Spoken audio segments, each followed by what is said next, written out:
Saludos, mi gente, bienvenidos al Careo Podcast. Recuerda seguirnos en todas las redes sociales, YouTube, Instagram, Facebook, el Careo Podcast, el Careo Podcast. Hoy vamos a estar haciendo una entrevista, vamos a estar hablando sobre abuso sexual en niños y adolescentes. Tengo aquí, por aquí me acompaña el trabajador social clínico Omar Velázquez. ¿Cómo estamos, Omar? Todo bien. Saludos, bienvenidos acá Gracias por invitarme. a la Para mí es cueva un del Careo. privilegio. Gracias por venir acá y por aceptar nuestra invitación al Careo Podcast aquí a nuestra humilde cueva. Hoy vamos a estar hablando de un tema que ya lleva semanas tocándose Ujú. y que yo creo que es un tema que no caduca y no pasa de moda, porque muchas personas lo hablan, caducan, pasa de moda y ya entonces no le dan seguimiento. Para mí, y yo creo que es algo que la semana pasada estuve subiendo un contenido del Careo Podcast. Estuvimos hablando sobre abuso sexual, sobre una maestra de un colegio adventista.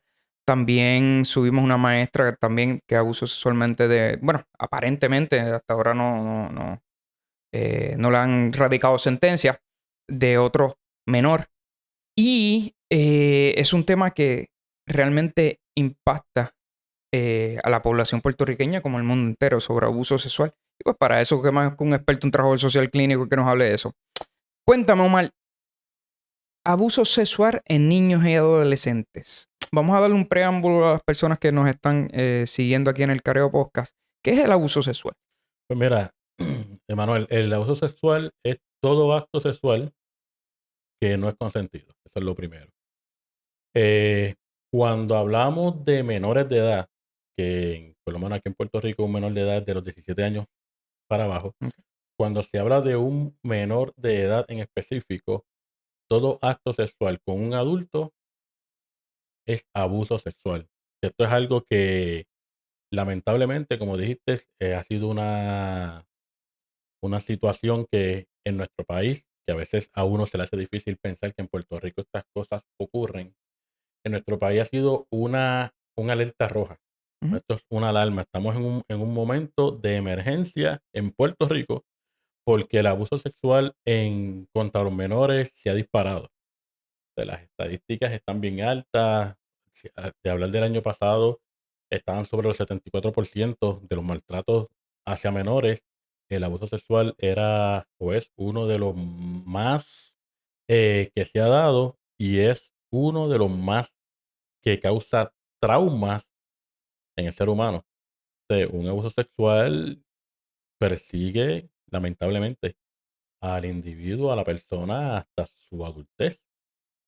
Son unas heridas que crean que para poder subsanar y hacer que esa mente y ese corazón, esa parte interior, se restaure, toma de mucho tiempo, muchas terapias y profesionales sumamente preparados para trabajar este tipo de circunstancias. Ok. Actualmente, trabajador social clínico, estás ejerciendo como trabajador social clínico. ¿Trabajas con niños y adolescentes? Sí, sí, ese es realmente mi punto focal, niños, Ok. adolescentes. ¿Has trabajado en los últimos 6 meses, un año, un tipo de abuso sexual a una niña, un niño adulto, Sí, mira, niño adolescente? sí, realmente, mira, yo llevo 22 años en la profesión. Ok. Y si yo pudiera decir que hubo un año donde no se trabajó abuso sexual, le estaría mintiendo. ¿Sabe? El abuso sexual es un mal que realmente hay que erradicarlo. Eh, el esfuerzo para luchar contra esto es bien grande. Ustedes saben, los que están escuchando, los que están viendo, cuánta prevención se da acerca de esto. Y es algo que sigue corriendo. Es bien importante a los adultos que están rodeados de menores, de niños. Hay una frase que utiliza una agencia aquí en Puerto Rico que trabaja específicamente con lo que es abuso sexual, que dice que todo comienza por creer. Al niño hay que creerle. Y ahí es donde a veces entra la dificultad con el adulto, cuando este niño o niña se acerca al adulto a decir que tal persona, tal maestro, tal familiar lo tocó o le hizo un acercamiento indebido, eh, a veces el adulto, tal vez dentro de su pensamiento inconsciente de negar los problemas, no le creen al menor, y el no creerle al menor que está siendo víctima de abuso sexual Sí. también se convierte en un acto de negligencia. Y ahí viene mi pregunta, porque y las personas que nos están viendo, lo primero que piensan es, y si ese nene está mintiendo, ¿por qué tengo que creerle? ¿Por qué de primera intención nosotros tenemos que creerle a ese menor? Sí, lo primero, mira, cuando uno habla de menores de edad, el concepto de lo que nosotros tenemos como trabajadores sociales, nosotros tenemos que proteger. Ujú, Por eso es que hay agencias en Puerto Rico que se dedican a proteger menores. Al menor hay que protegerlo. Si el menor trae algún tipo de información de que fue abusado, fue tocado, fue molestado ujú. por alguien, yo como adulto, mi deber no es juzgar al menor y decir, no, el menor está mintiendo, eso él se lo inventó. No, mi deber es protegerlo. Y para proteger al menor, hay que llamar a las agencias pertinentes para que entonces este menor pase por un proceso de evaluación. Y son estas personas que son evaluadores forenses en abuso sexual los que por medio de una serie de entrevistas, exámenes médicos y laboratorios son los que al final de todo determinan si se valida o no se valida el abuso sexual. Ya no se utiliza realmente la palabra validar, es si se sostuvo. Si se sostuvo esa ¿A qué te alegación, refieres? Y perdona, con sí. paridad, ¿a qué te refieres con Ok. eso de paridad? Antes Para utilizaba mucho explicarle. sí, antes se utilizaba mucho el término validar, que es si se validaba lo que el menor decía. Ok. Si el menor expresó que fue un acto lascivo, si fue una violación, estos profesionales evaluaban al menor una serie de servicios psicológicos, trabajo social y servicios médicos. Evaluaban al menor varias sesiones, dándole bastante seguimiento. Y al final de ese seguimiento es que se validaba y se decía, mira, sí, lo que el menor dijo es cierto, se valida. Lo que el menor dijo no se puede probar, no se valida. Ahora ese término cambió. Ahora es se sostuvo o no se sostuvo. ¿Por qué se sostuvo y no se sostuvo? Porque hay menores que han sido víctimas de abuso sexual y no es que el profesional no le crea, es que lo que está diciendo y las expresiones que tal vez el menor dio dentro de su trauma no se pueden sostener. Mm. Ahora, una vez se sostiene un caso de abuso sexual, una alegación de abuso sexual, pues obviamente eso va a las autoridades, entiéndase delitos sexuales, la policía, que a veces la gente se sorprende y dicen, adiós, pero porque en la televisión veo que esta persona abusó de tal o cual menor y ya lo arrestaron? Sin embargo, en este caso, el menor habló y no pasa nada. Es que la persona que están arrestando, que tú estás viendo en la televisión, es un caso que ya se evaluó. Que es un caso viejo, no es un caso Sí, reciente de hace 2, 3 días. exacto. Por eso que a veces tú ves a las personas que dicen, adiós, pero a mi vecino le pasó esto y nadie ha Y hecho nadie ha nada. hecho nada así. Y no es que no han hecho nada, es que están en un proceso de evaluación. Y ese proceso de evaluación lleva mucho tiempo, porque hasta que el profesional logra decir se sostuvo el caso o se sostuvo la alegación del menor, entonces comienza todo otro ámbito legal, donde delitos sexuales tiene que ir al tribunal, solicitar una supina para poder tener acceso a ese informe forense donde se sostuvo el caso para llevarlo a fiscalía y correr todo el proceso hasta que llegan entonces a lo que es un caso criminal. Por eso es que estos casos a veces van por mucho tiempo, prácticamente de 1 a 2 años, trabajándose por una agencia gubernamental, Ujú. que es la que se encarga de trabajar los casos de menores, y un caso de abuso sexual prácticamente puede durar en el tribunal un año, meses, donde todavía el menor o no ha podido ser evaluado por la cantidad de casos que hay de abuso sexual y hay una lista de espera enorme. A veces los abogados, la familia, todo el mundo se molesta porque no entienden el proceso. Pero la realidad es que el volumen de casos de abuso sexual, y esto es quitando abuso de En Puerto maltrato Rico. en Puerto Rico, Ok. y esto es quitando maltrato físico, maltrato emocional, explotación, eh, quitando todo eso, abuso sexual solamente. El listado en Puerto Rico es enorme. Hablando de eso, y son dos puntos que traes. Uno fue hace un rato cuando estaba mencionando sobre las familias y maestros. Y trajiste otro punto de los profesionales.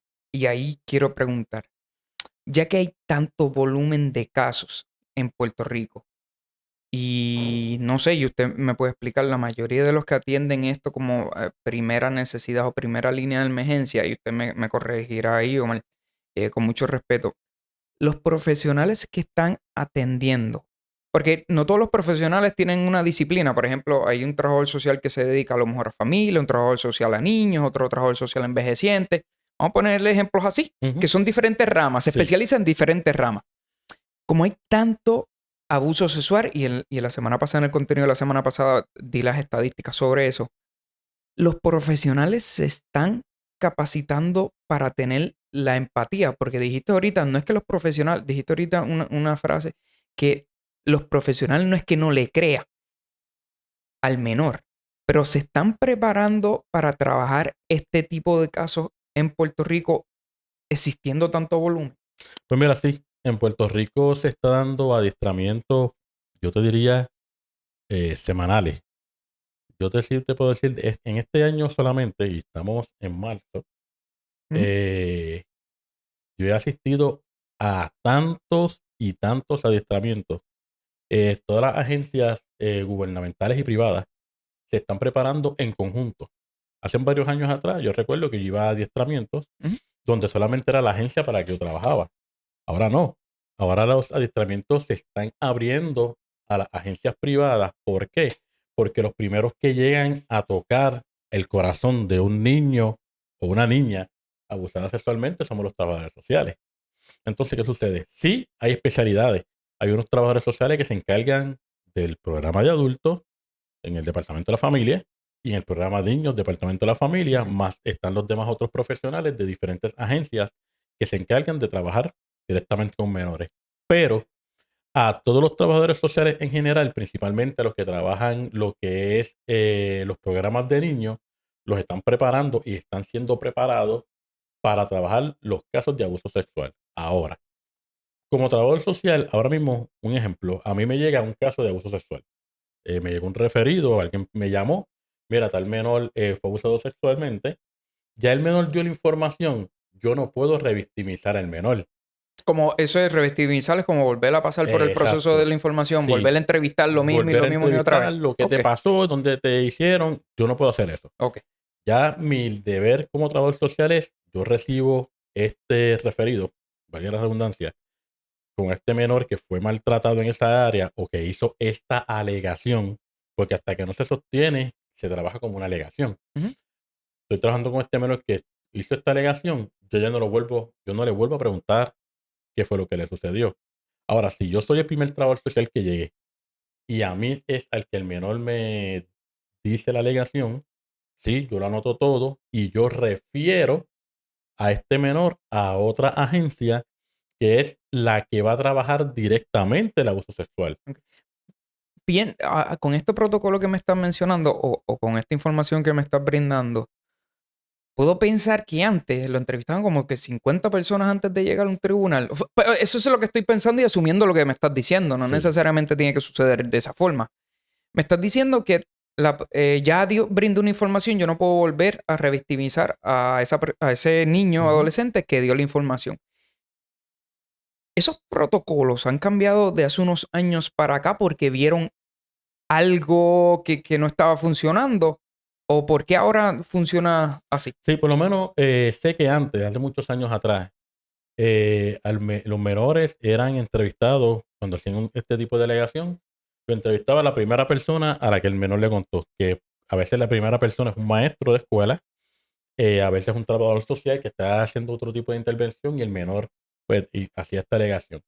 ¿Qué pasa? Antes el menor daba esta alegación, el maestro llamaba al trabajador social, el trabajador social entrevistaba al menor, Ujú. el menor volvía a dar la misma información, el trabajador social llamaba a la policía entrevistaba al menor, Ah, el menor rayos. volvía a dar la misma Bendito información sea Dios. y así Ya se seguía. se cansó y no ha llegado a Sí, tribunales. llega el momento donde el menor se retracta, Ok. porque a nadie, a ningún ser humano, le gusta estar contando Ujú, continuamente el suceso que fue traumático para ti. Entonces, ¿qué sucede? Obviamente los profesionales al hacer estos estudios psicológicos eh, y trabajando con lo que es el interior de los niños, del ser humano, se decide en no revictimizar. El menor lo contó una vez, esa ujú, información se pasa para profesionales que van a trabajar de manera forense con el menor y son estos profesionales los que van a hacerle las entrevistas al menor y ahí hacen un componente donde hay psicólogos, trabajadores sociales y médicos y trabajan con el menor. Esa información se quedan con ellos allá. El trabajador social clínico o el trabajador social generalista sigue trabajando con el menor otras cosas. Servicio psicológico, si el menor necesita servicio psiquiátrico, pues servicio psiquiátrico. Se trabaja con los padres no, eh, no maltratantes. ujú. Se trabaja con ellos para prepararlos para que puedan continuar cuidando a su hijo. Si son padres que entraron en la negación, donde no quieren creer lo que el menor está diciendo, pues ya eso lleva a otro tipo de casos civiles, donde pues las agencias pertinentes tienen que entrar a proteger al menor, pero sí se sigue trabajando con los padres para que el padre logre entender la situación por la que pasó este menor. Ya cuando el caso está listo, y aquí ya en este momentito yo te hablé de 6 a 7 meses, Mm. de que no es rápido. Sí, sí, porque Eh, tú lo sí, expones aquí, ahí como que una semana y ya estamos hablándolo fuera. Es un mamey. aquí cuando yo he trabajado casos de abuso sexual, algo que yo le digo al padre protector, porque lamentablemente, y duele decirlo, no todos los padres protegen. Voy antes de que me esquipe. A mí me gusta siempre los mitos y realidades. Desde que comenzamos en el Careo Podcast, comenzamos con mitos y realidades. En cada careo, no sé por qué, me gusta trabajar eso. Mito o realidad, aunque las estadísticas ya las pusimos la semana pasada. Sí, Mito o realidad que la mayoría de los abusos sexuales, el victimario es familia o personas cercanas. Eso es mito o realidad. eh, Entrenadores de baloncesto, de ballet, de arte, maestra, tío, abuelo. Los casos que tú has trabajado han sido cercanos, lejanos, mito o realidad. tristemente, realidad. Realidad que los parientes más cercanos, las personas más cercanas a esa, son los que Sí, abusan sexualmente de esos menores y adolescentes. en estos 22 años que llevo trabajando con niños, con menores de edad, todos todos los En casos, 22 años, en 22 años, todos. todos los casos que yo he trabajado de abuso sexual fueron cometidos por familiares. Ah, puta. Entiéndase, papá, mamá, padrastro, abuelos, primos, hermanos, Difícil tíos. pensar papá, mamá, Sí, papá, mamá. sí. Es difícil creerlo, pero O sea, que lamentablemente, los papás y las mamás se supone que estén ahí para proteger, velar por la seguridad de ese niño y darle esa educación. Son los primeros que están jodiendo a ese nene. Y perdona que hable malo aquí, lamentablemente, pero es que da un poco de coraje. sí, lamentablemente, estamos trabajando con una sociedad que necesita mucha atención en el área de salud mental. Eh, Muchas veces, como dije ahorita, a veces el papá que comete la negligencia es el no creer. Yo no puedo creer que mi pareja abusó de mi nene o de mi nena. Yo no puedo creer que abuelo cometió este acto. Yo no puedo creer que mi hermano le hizo esto a este menor. Y entonces este tipo de no creerle a este menor se convierte en un tipo de negligencia emocional. Mm. Y y negligencia grasa. Porque entonces tienes un menor que si tú como adulto o como padre protector no le crees, el problema es que lo vas a seguir exponiendo. Mira cómo lo mencionas, padre protector, está, y así, perdona que te interrumpa, acá iba, a mi amigo Caiba del Carreo Podcast le gustan los disclaimers, pero los otros días yo estaba viendo una película, bueno, hace ya un mes o 2 meses que salió una película, Son of Freedom, no trata de abuso sexual directamente, pero tiene que ver con niños y adolescentes, en donde Son of Freedom habla sobre la trata humana. Ujú, Y ahí es donde vengo. Son of Freedom comienza en que el papá, su nena quiere participar en yo creo, un concurso o quiere participar en algo de modelaje. sí, sí. Esa nena se viste, se pone su traje, tiene su sonrisa porque va a ser una modelo profesional. Su papá como que no está muy a gusto de hacerlo. ¿Por qué? Porque ve las cosas como que, no sé, no me gusta algo. Pero por la felicidad de su hija o por lo emocionada que está, se compra su mejor traje. Ujú, Va al concurso de modelaje. Su papá la deja allí pensando que va a estar sana, salva y segura. O sea, eso por lo menos se desarrolló en otro país. Pero en Puerto Rico yo creo que igual. Uno en su cabeza, su papá, en su cabeza está haciendo lo mejor para su hija. ujú. Porque le está brindando una sonrisa.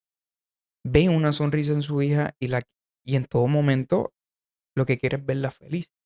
De momento se va. Cuando llega entonces al grupo de modelaje, no está. Esa desesperación que yo sentí mientras en esa parte, yo me la viví. Ujú, O sea, ujú. yo me la viví completamente porque yo tengo mi nena de 8 años y Puerto Rico es bastante pequeño comparado con otros. ¿Por dónde yo voy a comenzar a buscar? Imagínate, se me pierde un celular y me vuelvo loco. Ujú. Imagínate mi hija. Sí. La desesperación, y yo estoy para velarla y protegerla. ¿Cómo entonces estas personas o estos padres o estos negligentes, sucios bastardos, que lo que deberían Ujú. estar presos y otros yo no sé cómo diablo, y tú lo mencionaste, la salud mental está bien jodida en Puerto Rico. ¿Cómo diablo tú, algo que se supone que sea tu fruto, tu semilla, la coges y la desbarata? O sea, no, por lo menos no hay manera de Sí, explicar. sí, es bien difícil. En el caso que estás trayendo, aquí tenemos un ejemplo que no es tanto, aquí es un padre protector. Lo que sucede en este caso es que el papá buscando la felicidad de su nena, Claro, se la raptan. De que ya eso sería otro tipo de es diferente situación. el caso, pero este papá como que tiene sus dudas de dejarla, porque piensa o no piensa, sino que la quiere proteger. Ujú, O sea, ujú. se supone que este papá esté velando por la Sí, seguridad. O sea, no es como que, ok, sí, déjala ahí, la voy a dejar tirada o tirado por ahí, porque es mi hijo, pues que haga lo que le dé la ujú. gana. No, tú la estás velando y tú la estás dejando en confianza en un grupo de personas. Sí, porque Que, ya, es que yo creo que eso pasa mucho, que papá y mamá dejan a sus hijos con el tío, con el abuelo y el abuelo, pensando que lo estás dejando con la confianza de que en un no le lugar, va a pasar en un lugar nada, en seguro. un lugar seguro. O sea, este caso fue en el centro de modelaje, pero Ujú. los papás mismos con sus tíos, son las abuelas. Sí, esa es la parte triste del caso, cuando este papá que ha hecho todo lo posible por proteger a sus hijos Ujú. y deja a este o a esta menor al cuidado de una persona que piensa que es de confianza y que haría todo lo posible por protegerlo. Y qué triste es cuando este padre se entera que en la persona que depositó su confianza para proteger a su hijo es el que lo está maltratando. Esta es una situación bien difícil y cuando uno trabaja con este tipo de padres, el padre siente dos cosas: una frustración y una desesperación bien brutal porque entonces se siente culpable de haber dejado el menor con este cuidador o mal cuidador, Claro, pero también siente un coraje contra esa persona, que es donde ahí nosotros tenemos que trabajar el área de salud mental. ¿Por qué?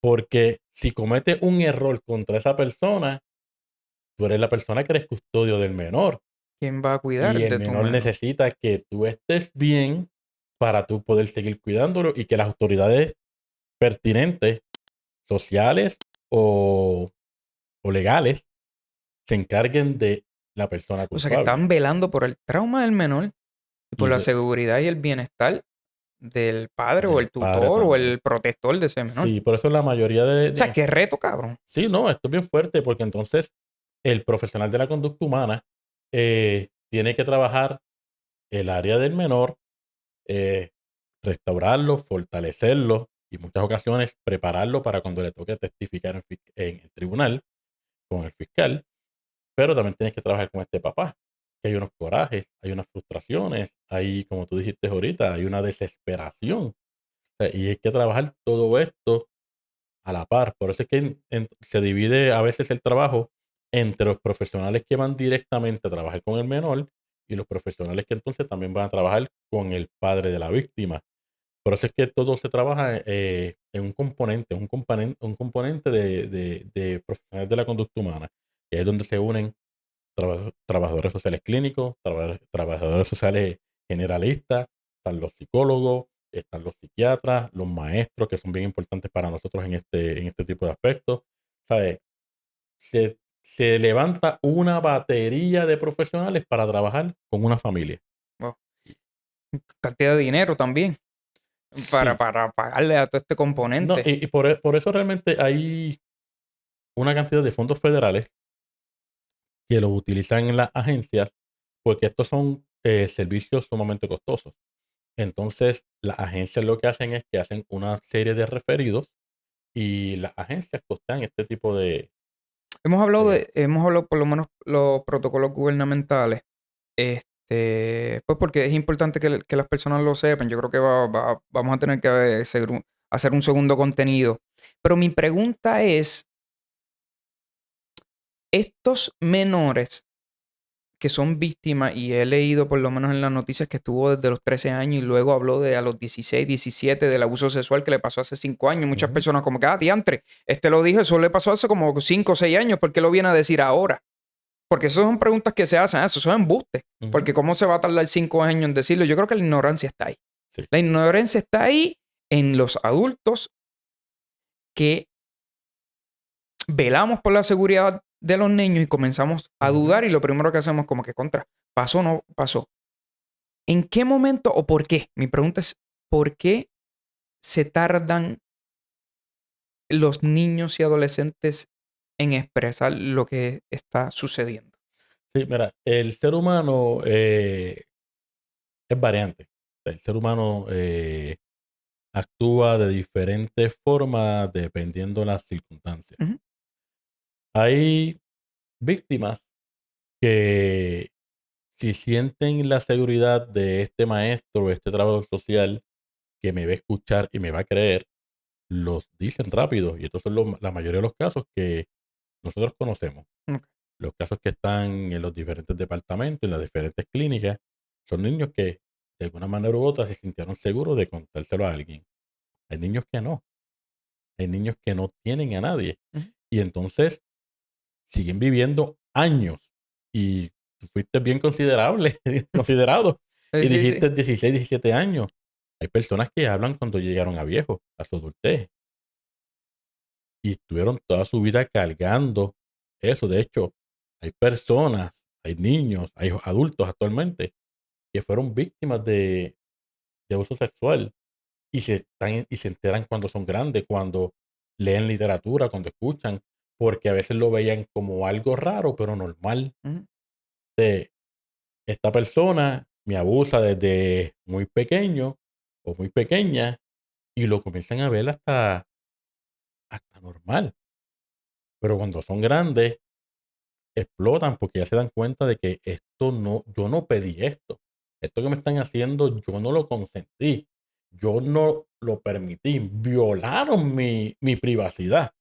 Y entonces hablan. Hay otros que sí saben que desde un principio era algo que ellos no querían, era algo que era malo, pero a veces la vergüenza, el que van a decir, el me van a juzgar. Por eso es bien importante programas como este, donde la persona que esté escuchando sepa que hay agencias, hay profesionales que están para ayudar, hay personas que están para escucharte, hay personas que vamos a trabajar contigo porque como dije al principio, la frase que estamos utilizando es primero se cree. Ujú. Vamos a escuchar y vamos a creer, referimos y que el componente preparado para trabajar lo que es abuso sexual específicamente se encargue de las evaluaciones. Pero tenemos que creer y tenemos que, estas personas que se han tardado años en decirlo, pero lo dicen, son valientes. Existe un perfil como un asesino en serie, vamos a ponerle un asesino en serie. Existe un perfil, y mi pregunta va a ser un poco extraña, para los niños y adolescentes víctimas de abuso sexual. Pues mira, yo no me atrevería a decir que hay un perfil, porque el victimario, obviamente, el victimario va a estudiar a su víctima. Y a veces dentro de la familia, él va a buscar al más vulnerable. Porque eso, y ahí es donde voy, y ahí es donde viene mi pregunta. Y he leído que a veces abusan sexualmente del hermano, de este hermano y no de este otro hermano. O de esta hermana y de esta otra hermana, no. Sí, O sea, por eso es que ahí viene mi pregunta, que si existe el perfil sí, de la víctima de abuso por sexual. eso es que los que trabajan directamente con los abusos sexuales dicen que este victimario busca al menor a que le hagan el grooming. No sé cómo decir la palabra de otra manera. El grooming lo que entiendo es de animales, pero sí, Sí. sí, La la búsqueda, búsqueda, ok. la cuestión, no sé cómo expresarla. Comienzan a trabajar con la persona. A veces no es porque sea el niño más callado, a veces es el más hiperactivo, Mm. a veces es el más que sobresale, que uno dice, pues si este sobresale más que los demás, este va a hablar, y a veces es que es víctima. El abusador, el victimario, que yo puedo decir que también está enfermo, eh, él está buscando a quién hacerle daño. O sea, lamentablemente. Y es triste, es triste. Realmente el abuso sexual es algo triste. Así que decirte que hay un perfil en específico, a mí se me hace difícil porque en muchos de los casos que he trabajado con menores que pues eran menores que eran introvertidos, pero he tenido casos de menores extrovertidos. Que ahí viene la pregunta, ¿por qué no lo dijo? Si él habla, mira cómo él Exacto, pero conversa. Los cambios, hay unos síntomas o unas características que uno tiene que levantar banderita, por lo menos a los maestros que están ujú, en las escuelas públicas y que trabajan en diferentes agencias. Hay banderas que uno dice contra, hay que preguntar, hay que ver, hay sí, que explorar, eh, que más o menos un salón de clase, para poner un salón de clase. ¿Hay algún tipo de bandera que uno dice se- contra, tenemos que levantar bandera, referir o tomar acción en esto? sí, casi siempre hay cambios en la conducta. Un niño que era sumamente activo Ujú. se retrae. O un niño que era sumamente retraído se vuelve bien activo. Niños que comienzan a tener conductas sexualizadas en la escuela. Niños que comienzan a bajar las notas, se ven tristes, se sientan aparte. Son unos indicadores que el maestro, que es el que está más tiempo con un menor en la Claro. escuela, tiene que estar pendiente. De estar pendiente, estar notando unos cambios en el menor, comenzar a entrevistar, refiere el trabajo social escolar si es que no es un colegio. Tú sabes que la mayoría de los colegios privados Ujú. no hay trabajadores sociales. Pues estás viendo algo raro, refiérese al consejero. No hay consejero en tu colegio, llama al departamento de la familia. ¿La única agencia que hay para referir al Departamento de la Familia? ¿Hay otra agencia o solamente son ellos Bueno, hay muchas agencias, en Puerto pero Rico? en Puerto Rico como tal, quien se encarga directamente de trabajar todo caso de maltrato de menores, la primera es el Departamento de la Familia. Se hace un referido a lo que ellos llaman, a lo que se llama la Unidad de Investigaciones Especiales, que ellos son los que reciben el referido y salen a investigar. Una vez ellos hacen esa intervención, si se fundamenta lo que ellos están trabajando, entonces ese caso pasa a una local y la local es la que trabaja el caso como tal.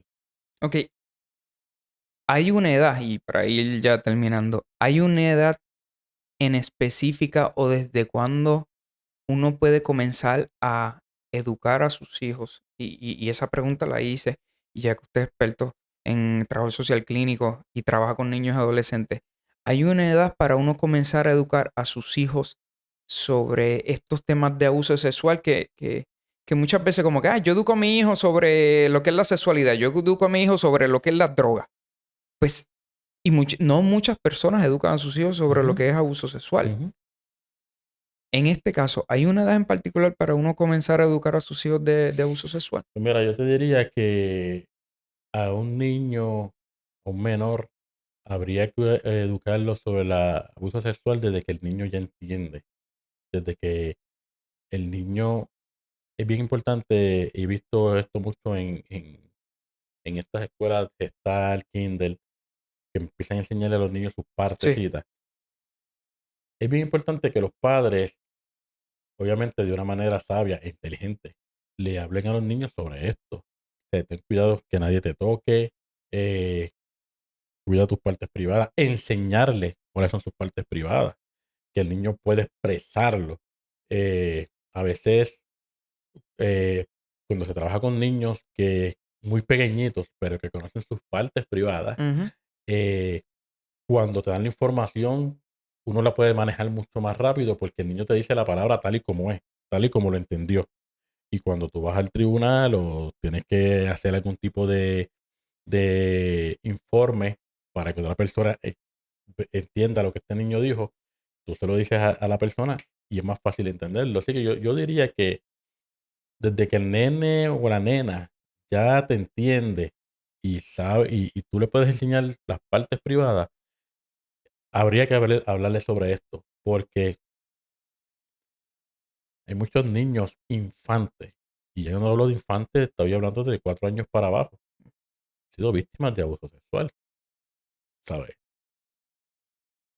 Y un niño 3 4 años, yo sé que no, muchos no se saben expresar, muchos no saben decir, muchos no saben poder indicarle al papá o a la mamá o al cuidador, me pasó esto, pero si ya el cuidador eh, l- ha logrado hacer que este niño confíe y que el niño pueda expresar, me tocaron, me hicieron esto, mientras más temprano se pueda trabajar la situación, mucho mejor.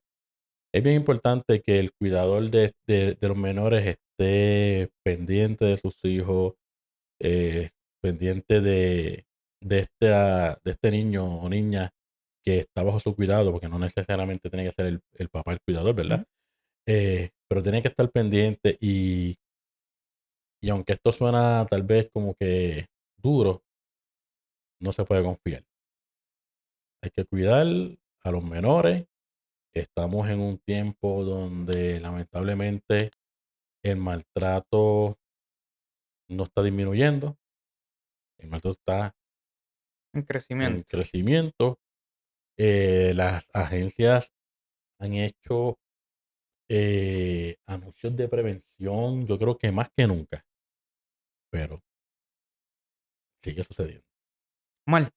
Creo que dejamos mucho contenido fuera. Yo Ujú. creo que esto abarca mucho más. Fuimos bien genéricos. Gracias por estar acá en la familia del Careo Podcast. No, Recuerda gracias seguirnos a en las ti. redes sociales. Omar Velázquez, un placer. Gracias, igual, Muchas igual, gracias. y Nos vemos. gracias por esta invitación. No, gracias a usted por recibirnos.